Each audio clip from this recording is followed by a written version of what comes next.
Crime की story में आज की कहानी सुनने के बाद आपने आज तक अपने जीवन में जितनी भी कहानियां सुनी होगी, दरिंदगी की, मर्डर की या फिर रेप की, तो मुझे लगता है कि इस कहानी को सुनने के बाद ये सब चीजें आपको कम लगेंगी। आज की कहानी सुनने के बाद आप सोच में पड़ जाएंगे कि क्या वाकई में कोई इंसान ऐसा भी कर सकता है। मगर अफसोस कि ये सच है। यकीन मानिए, इस कहानी को सुनने के बाद आपके रोंगटे खड़े हो जाएंगे, आपका दिमाग हिल जाएगा। तो चलिए कहानी शुरू करते हैं। मगर इस कहानी में आगे बढ़ने से पहले अगर आप चैनल पे नए हैं तो हमारे चैनल को सब्सक्राइब कर लीजिएगा और बेल आइकन को जरूर दबाइएगा। ये कहानी जापान की एक ऐसी लड़की की है जिसने जिंदा रहते हुए भी 40 दिनों तक नर्क से भी बदतर जिंदगी को जिया। ये कहानी जापान की एक 17 साल की खूबसूरत लड़की की है जिसका नाम था जुनको फुरुता। जुनको फुरुता का जन्म 18 जनवरी 1971 में जापान की राजधानी टोक्यो में मिसातो साइतामा में हुआ था। जुनको बचपन से ही पढ़ने लिखने में काफी होशियार थी और वो वही मिसातो में ही यासियो मिनामी हाई स्कूल की छात्रा थी। अपनी क्लास में वो बहुत ही होशियार स्टूडेंट थी। इसकी वजह से स्कूल में काफी लोकप्रिय भी थी। वो स्कूल में केवल पढ़ाई लिखाई में ही ध्यान देती थी और पार्टी करने वाले या नशा करने वाले बच्चों से दूर रहती थी। वो अपने माँ बाप, अपने बड़े भाई और छोटे भाई के साथ रहती थी। अक्टूबर 1988 से जुनको फुरुता स्कूल के बाहर एक प्लास्टिक मोल्डिंग फैक्ट्री में पार्ट टाइम जॉब भी करने लगी थी। इसके अलावा एक इलेक्ट्रिक की दुकान में जुनको फुरुता ने एक फुल टाइम जॉब भी एक्सेप्ट कर ली थी, जिसको वो अगले साल से अपनी ग्रेजुएशन कंप्लीट करने के बाद करने वाली थी। जुनको की यही खासियत कुछ लड़कों के लिए उसकी दुश्मन बन गई। जिस स्कूल में जुनको पढ़ती थी उसी स्कूल में एक हिरोशी मियानो नाम का लड़का भी पढ़ता था और वो मन ही मन जुनको को चाहने लगा था। लेकिन मियानो के साथ एक प्रॉब्लम थी। वो जापान के सबसे बदनाम गैंग याकुजा का जूनियर मेंबर था। मियान के बारे में सब जानते थे कि याकुजा गैंग से जुड़ा हुआ है, तो लोग इससे डरते थे और उसकी हर बात को मानते थे। उसकी नजर में ना सुनने का कोई मतलब ही नहीं था। एक दिन मियानो ने जुनको को डेट पर चलने के लिए प्रपोज किया, मगर उसको पता था कि मियानो किस टाइप का लड़का है, इसलिए उसने मियानो के इस प्रपोजल को साफ मना कर दिया। जुनको के इनकार की वजह से मियानो को बहुत गुस्सा आया क्योंकि उसे ना सुनने की आदत नहीं थी। मगर जुनको के इस इनकार ने मियानो के अंदर गुस्सा भर दिया। ये बात उसके दिल में बैठ गई, इसलिए मियानो जुनको से बदला लेने की ठान ली। 25 नवंबर 1988 को जुनको अपने स्कूल से घर जाने के बाद अपने पार्ट टाइम जॉब पर निकलती है और उसी शाम मियानो अपने एक दोस्त नोबुहारू मिनाटो के साथ रोड पर निकला था। उनका यही काम था कि अकेले में अगर कोई मिले तो उसे डरा धमकाकर पैसे लूटना या फिर कोई अकेली लड़की मिले तो उसे उठाकर कहीं ले जाना और उसका बलात्कार करना। वो दोनों अपने इसी शिकार की तलाश में मिसातो के आसपास भटक रहे थे। रात के लगभग 8:30 बज चुके थे और जुनको फुरुता अपना पार्ट टाइम जॉब करके साइकिल से वापस अपने घर जा रही थी और इत्तेफाक से मियानो अपने दोस्त के साथ उसी इलाके में घूम रहा था जिस रास्ते से जुनको फुरुता अक्सर गुजरा करती थी। मियानो की नजर जुनको पर पड़ती है और वो जिस मौके की तलाश में था वो मौका उसे मिल जाता है। इसके बाद मियानो के कहने पर उसका दोस्त मिनाटो तेजी से दौड़ते हुए जुनको के साइकिल के पास जाता है और उसे लात मारता है। अब जुनको साइकिल से नीचे गिर जाती है और वो वहां से भाग जाता है।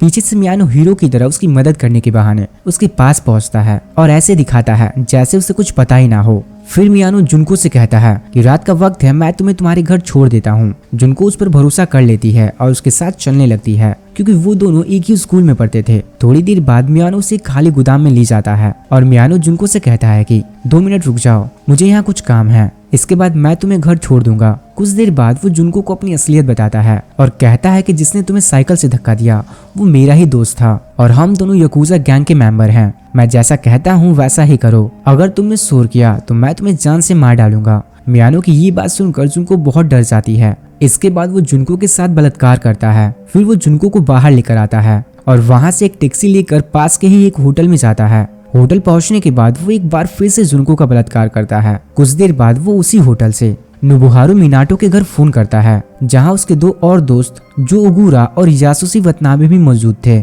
और मियानो ने जुनको के साथ जो कुछ भी किया वो उन्हें बताता है। मियानो की ये बात सुनने के बाद उसका एक दोस्त जो ओगुरा उससे कहता है कि अभी उसे छोड़ना मत, हम थोड़ी ही देर में आते हैं। इन सब में 25 नवंबर की तारीख भी बीत जाती है और 26 नवंबर की सुबह करीब 9 बजे के आसपास मियानो जुनको को लेकर एक पार्क में पहुंचता है जहां पर पहले से उसके तीनों दोस्त नोबुहारू मिनाटो, जो ओगुरा और यासुशी वतनाबे उसका इंतजार कर रहे थे। जब जुनको वहां पहुंची तो उन्होंने उसके बैग से उसके घर का पता निकाल लिया और फिर से उसे डराया धमकाया और कहा कि हमें पता है कि तुम्हारा घर कहाँ है। अगर तुमने हमारी बात नहीं मानी और भागने की कोशिश की तो हमारे गैंग के मेंबर तुम्हारी पूरी फैमिली को मार डालेंगे। ये बात सुनकर उन चारों लड़कों के सामने जुनको बेबस हो गई। इसके बाद वो चारों उसे लेकर अयाज जिले के एक घर में पहुंचे और वहां ले जाकर उन चारों ने जुनको के साथ गैंग रेप किया। दरअसल वो घर मिनाटो का ही था जहाँ वो अपने माँ बाप के साथ रहता था, मगर उसके माँ बाप काम की वजह से ज्यादातर बाहर ही रहते थे और कभी कभार घर आते थे। इधर जुनको के माँ बाप बहुत परेशान थे कि अभी तक वो वापस क्यों नहीं लौटी। उन्होंने उसे हर जगह ढूंढने की कोशिश की मगर उसका कोई अता पता नहीं मिला और इन्हीं सब में 26 नवंबर की तारीख भी बीत गई मगर जुनको वापस नहीं आई। 27 नवंबर 1988 को जुनको के माता पिता पुलिस थाने पहुंचते हैं और पुलिस से अपनी बेटी के लापता होने के बारे में बताते हैं और कंप्लेन लिखवाते हैं और फिर पुलिस ने जुनको को ढूंढना शुरू किया। उधर मियानो और उसके दोस्तों को जैसे ही पता चलता है कि पुलिस वाले जुनको को ढूंढ रहे हैं तो उन्होंने डरा धमकाकर जुनको को जबरदस्ती उसके घर फोन करवाया और जुनको से बुलवाया कि वो अपने दोस्तों के साथ बाहर आई हुई है और बिल्कुल ठीक और सुरक्षित है, इसलिए वो मिसिंग कंप्लेंट वापस ले ले। जुनको की ये बात सुनकर उसके माता पिता को तसल्ली हो गई, इसलिए उन्होंने वो मिसिंग कंप्लेंट वापस ले ली। अब मियानो और उसके दोस्तों को खुली छूट मिल गई और मिनाटो का वो घर जिसमें जुनको को रखा था अब उनकी अय्यासी का अड्डा बन गया। इस घर में मियानो के दोस्तों और यकूजा गैंग के मेंबरों का आना जाना शुरू हो गया। जब जिसका मन करता तब वो उसके साथ बलात्कार करता। जब मिनाटो के माँ बाप घर पर होते तो वो जुनको को मिनाटो की गर्लफ्रेंड के रूप में पीस आने के लिए फोर्स करते। डरी सहमी जुनको भी वही करती जो उसको करने के लिए कहा जाता। मगर कुछ वक्त के बाद ही मिनाटो के माता पिता को ये पता चल गया कि यहाँ क्या चल रहा है। हालांकि इसके बावजूद भी मिनाटो के माता पिता ने कुछ नहीं किया क्योंकि उन्हें पता था कि मियानो यकूजा गैंग से संबंध रखता है और दूसरा कि उनका खुद का बेटा मिनाटो भी इस जुर्म में शामिल था। इसलिए उन्होंने पुलिस के पास जाने के बजाय चुप रहना सही समझा और फिर धीरे धीरे ये गर्लफ्रेंड बॉयफ्रेंड का नाटक भी खत्म हो गया। अब जैसे जैसे वक्त बीत रहा था वैसे वैसे जुनको के ऊपर जुल्म बढ़ती ही जा रही थी। करीब 7 दिन बीत गए और कहते हैं कि करीब 100 से भी ज्यादा बार जुनको के साथ बलात्कार हो चुका था। ना तो वो लोग उसे ढंग का खाना देते थे और ना ही पीने के लिए पानी देते थे। उसे पूरे दिन नंगा रखा जाता था और यकूजा गैंग के जितने भी मेंबर आते थे उसे उनके सामने ऐसे ही लाया जाता था और फिर उसके साथ गैंग रेप किया जाता। उसे बुरी तरह पीटा जाता, उसे जबरदस्ती शराब पिलाई जाती, एक साथ 2-2 सिगरेट पिलाई जाती। जुनको को दिसंबर महीने की जमा देने वाली सर्दी में भी उसे बिना कपड़े के ही बालकनी में सुलाया जाता जहाँ का तापमान 0 से भी नीचे चला जाता। मगर इन सब अत्याचारों को करने के बावजूद भी उन्होंने जुनको को नहीं छोड़ा। इसी बीच 9वां दिन एक बार जुनको किसी तरह फोन के पास चली जाती है और पुलिस को कॉल लगा देती है और कॉल लग भी जाता है। मगर इससे पहले कि वो कुछ कहती मियानो वहां पहुंच जाता है और कॉल को कट कर देता है। इसके बाद पुलिस का कॉल बैक भी आता है तो मियानो फोन उठाकर बोलता है कि वो कॉल गलती से लग गया था और फोन को रख देता है। जुनको की ऐसी हरकत करने की वजह से मियानो को बहुत गुस्सा आता है और वो उसे बुरी तरीके से पीटता है। इतना पीटने के बाद जब उसका मन नहीं भरता तो वो लाइटर का तेल उसके पैर पर गिराकर उसे थोड़ा थोड़ा करके जला देता है ताकि वो वहीं रहे और भागने की कोशिश ना करे। इसके बाद आता है 16वां दिन। 16वें दिन मिनाटो के घर पर 2 लड़के आते हैं और वो भी लड़के जुनको का रेप करते हैं। मगर उनमें से एक लड़का वहां से जाने के बाद ये बात अपने भाई को बता देता है और उसका भाई ये बात अपने माँ बाप को बता देता है। जब उसके माँ बाप ये बात सुनते हैं तो वो इसकी कंप्लेंट पुलिस में कर देते हैं। इसके बाद 2 पुलिस वाले मिनाटो के घर पर आते हैं पर इत्तेफाक से उस दिन मिनाटो के माता पिता घर पर ही मौजूद थे और जब पुलिस इस बारे में पूछताछ करती है तो उसके माता पिता कहते हैं कि यहाँ पर ऐसी कोई बात नहीं है। इस घर में हम लोग रहते हैं और हमारा एक बेटा है जो अभी बाहर गया हुआ है। पुलिस इनकी बात सुनकर वहां से लौट जाती है। अगर पुलिस ने उस दिन घर की तलाशी ले ली होती तो शायद जुनको उस दिन आजाद हो जाती, मगर अफसोस ऐसा हुआ नहीं। ये सारी चीजें होती रहीं, दिन बीतता रहा मगर जुनको के ऊपर हो रहे जुल्म कम नहीं हुए। एक दिन में उसके साथ 25 से 30 बार बलात्कार किया जाता, उसे पूरा दिन पीटा जाता। वो जुनको का दोनों हाथ बांधकर उसे छत से बांध देते और उसके शरीर को पंचिंग बॉक्स की तरह इस्तेमाल करते और उसे तब तक मारते जब तक उसके मुंह से खून नहीं आ जाता, जिसकी वजह से जुनको के नाक पे इतना खून जम गया था कि वो नाक से सांस नहीं ले पा रही थी और वो मुंह से सांस लेती थी। और इसके अलावा जुनको को लेफ्ट ब्रेस्ट के कुछ पार्ट को भी काट दिया था। उसके पूरे बदन पर सुई चुभाई जाती, उसे सीधा लेटाया जाता और उसकी दोनों आंखों के ऊपर मोमबत्ती जलाकर रख दिया जाता और तब तक जब तक कि मोमबत्ती की आखिरी का जो हिस्सा है वो पिघल नहीं जाता। लाइटर और सिगरेट से उसकी आंखों के पलकों को भी जला दिया था। उसे जबरदस्ती कॉकरोच खिलाया जाता, उसे खुद का पेशाब पीने के लिए मजबूर किया जाता। इसके बाद भी उनका वैसीपन कम नहीं हुआ। उसकी बॉडी के प्राइवेट पार्ट में बोतल सुई कैंची डाली जाती। एक बार तो उन्होंने उसके प्राइवेट पार्ट में जलता हुआ बल्ब घुसा दिया। उसके शरीर का कोई ऐसा हिस्सा नहीं था जहां चोट और जख्म ना हो। 30वां दिन आते आते जुनको की हालत ऐसी हो गई थी, उसे बाथरूम जाने के लिए भी जमीन पर रेंग कर जाना पड़ता था, जिसमें कभी कभी उसे 1 घंटे लग जाता था। अब तक करीब 100 लोग अलग अलग वक्त में 500 से ज्यादा बार भी उसका बलात्कार कर चुके थे। लगातार टॉर्चर की वजह से जुनको की ब्लीडर ने भी कंट्रोल खो दिया था, इसलिए कई बार उसके बाथरूम में पहुंचने से पहले ही उसका पेशाब निकल जाता था। उसके पूरी शरीर ने खाना पचाना बंद कर दिया था। अगर वो पानी भी पीती तो उल्टी कर देती और इसके लिए भी उसे पीटा जाता कि उसने उल्टी क्यों की। कई बार जुनको ने उनसे अपनी मौत की भीख भी मांगी।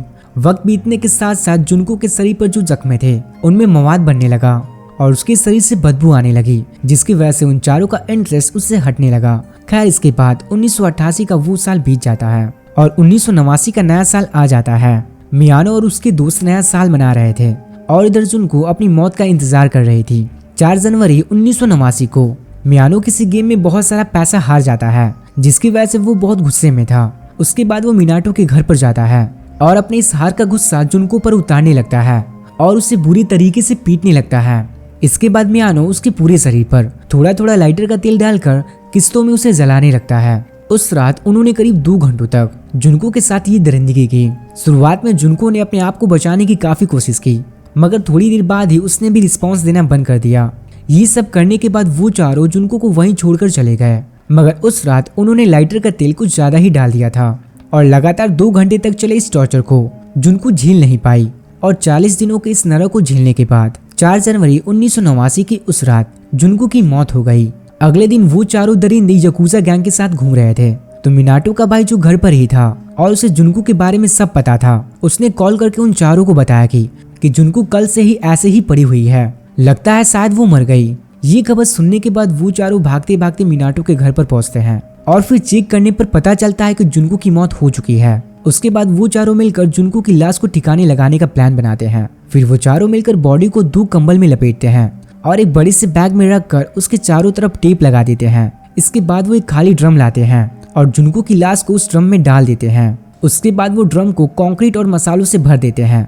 रात में उस ड्रम को एक ट्रक में लोड करते हैं और उस ड्रम को लेकर KPMT टोक्यो की तरफ चल देते हैं और वहां उन्हें एक खाली और सुनसान जगह मिलती है और वहीं उस ड्रम को फेंक कर निकल जाते हैं। और इत्तेफाक से इसके 20 दिन बाद मियानो और जो उगुरा एक 19 साल की लड़की के साथ रेप करने के जुर्म में पकड़े जाते हैं। इसके बाद पुलिस इनके बारे में छानबीन करती है तो पता चलता है कि जापान के सबसे खतरनाक गैंग यकूजा के मेंबर हैं और इन पर पहले से ही छोटे मोटे क्राइम के आरोप भी हैं। इसके बाद ये छानबीन ऐसी ही चलती रही। तकरीबन 2 महीने बीत गए। 29 मार्च 1989 को जापान के पुलिस को इनके घर एक महिला का अंडरवियर मिलता है, तो पुलिस अब इन दोनों से सख्ती से पूछताछ करने का फैसला करती है। इसके बाद पुलिस इन दोनों को अलग अलग रूम में बैठाकर पूछताछ करना शुरू करती है, मगर इन दोनों में से कोई भी अपना मुंह नहीं खोलता। इसके बाद पुलिस को याद आता है कि आज से तकरीबन 4 महीने पहले अयासे में ही एक महिला और उसके 7 साल बच्ची का मर्डर हो गया था, तो कहीं उस मर्डर में इन दोनों का हाथ तो नहीं है। इसीलिए पुलिस अंधेरी में तीर मारती है और मियानो से कहती है कि हमें पता है कि तुमने किसी का मर्डर भी किया है। पुलिस की ये बात मियानो ने जैसे ही सुनी तो वो घबरा गया, तो उसे लगा ओगुरा ने सब कुछ बता दिया है जो दूसरे कमरे में था। पुलिस की ये ट्रिक काम कर गई और थोड़ी देर बाद उसने कहा कि हाँ, उसने एक मर्डर किया है। पुलिस के लिए बड़ी कामयाबी थी क्योंकि वो एक बलात्कार के बारे में पूछताछ कर रही थी, लेकिन खुल गया एक मर्डर केस। उसके बाद पुलिस उस लाश के बारे में पूछती है तो मियानो वो जगह बता देता है जहाँ लाश को फेंका गया था। फिर पुलिस की टीम उस जगह पर पहुंचती है। इसके बाद पुलिस छानबीन शुरू करती है। थोड़ी देर बाद ही पुलिस को वो ड्रम मिल जाता है जो सीमेंट और कंक्रीट से भरा हुआ था। उस ड्रम से अजीब सी स्मेल आ रही थी। फिर जब उस ड्रम से कंक्रीट को तोड़कर हटाया गया तो उस ड्रम से एक लड़की की लाश निकली। लाश बुरी तरीके से सड़ चुकी थी और उसका चेहरा पहचान पाना मुमकिन था। ऐसा लग रहा था कि इसे मरे हुए 2 से 3 महीने हो चुके हैं। फिर पुलिस इसके फिंगरप्रिंट से उसकी पहचान ढूंढने की कोशिश करती है और जब लाश की पहचान सामने आती है तो पुलिस भी दंग रह जाती है, क्योंकि वो लाश उस औरत की नहीं थी जिसके बारे में पुलिस ने मियानो से पूछताछ की थी, बल्कि वो लाश जुनको फ्रूता की थी।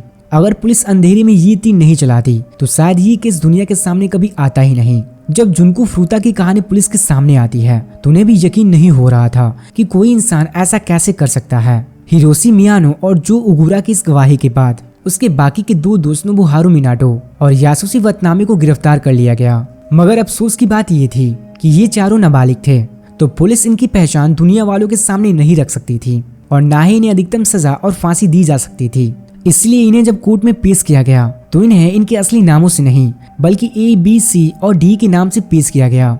और क्योंकि जुनको फ्रूता की जो बॉडी थी वो एक ड्रम में मिली थी जो सीमेंट और कंक्रीट से जमी हुई थी, इसलिए इस केस का जो नाम था वो नाम ये था, concrete in case high school girl murder case. मगर जब जुनको फ्रूता की कहानी एक पत्रकार ने सुनी तो उन चारों का नाम मैगजीन के फर्स्ट पेज पर छाप दिया और कहा इन चारों दरिंदों ने जो कुछ भी किया वो किसी हैवानियत से कम नहीं था, इसलिए इन्हें किसी भी ह्यूमन राइट की कोई अधिकार नहीं है, चाहे हमारा कानून कुछ भी कहे। इसके बाद ये कहानी पूरे जापान और फिर पूरी दुनिया में आई तो सभी दंग रह गए। कहानी ही ऐसी थी जिसने भी सुना वो रो पड़ा। जुनको फ्रूता के ऊपर हुई जुल्म की कहानी जब जुनको फ्रूता की मां ने सुनी तो उनकी भी दिमागी हालत बिगड़ गई, उन्हें डॉक्टर का सहारा लेना पड़ा। जुलाई 1990 में टोक्यो की लोअर कोर्ट ने हिरोशी मियानो जो कि इस क्राइम का लीडर था उसे 17 साल की सजा सुनाई और बाकी के तीनों को जोगुरा, मिनाटो और यासुशी वतनबे को 6 साल की सजा सुनाई। उसके बाद उन्होंने इस फैसले को टोक्यो की हाई कोर्ट में चैलेंज किया और टोक्यो हाई कोर्ट के जज ने मियानो की सजा को 3 साल बढ़ाकर 20 साल कर दिया और बाकी तीनों की सजा 6 साल से बढ़ाकर 9 साल कर दिया। उन्होंने अपने फैसले में ये भी कहा कि पूरी दुनिया में ऐसा कोई भी शब्द नहीं है जो जुनको फ्रूता के इस दर्द को बयां कर सके। और बाद में उन दोनों पुलिस वालों को भी उनकी लापरवाही की वजह से उन्हें सस्पेंड कर दिया, जो मिनाटो के घर तक पहुंचकर भी वापस आ गए थे और उसके घर की तलाशी भी नहीं ली थी। और इसी के साथ ये कहानी समाप्त होती है। पर जाने से पहले एक बात कहना चाहूंगा, आज जापान में ये चारों दरिंदे आजाद हैं, लेकिन जिस दरिंदगी के साथ एक 17 साल की लड़की को नोचा, घसीटा, जलाया, तड़पाया जिससे पूरे इंसान यह शर्मिंदा हो जाए, पता नहीं 40 दिन एक नरक में उस लड़की ने कैसे काटे होंगे, जिसे सोचकर भी रोंगटे खड़े हो जाते हैं। तो आपको ये सच्ची घटना की कहानी कैसी लगी हमें कमेंट बॉक्स में जरूर बताइएगा। Thanks for watching.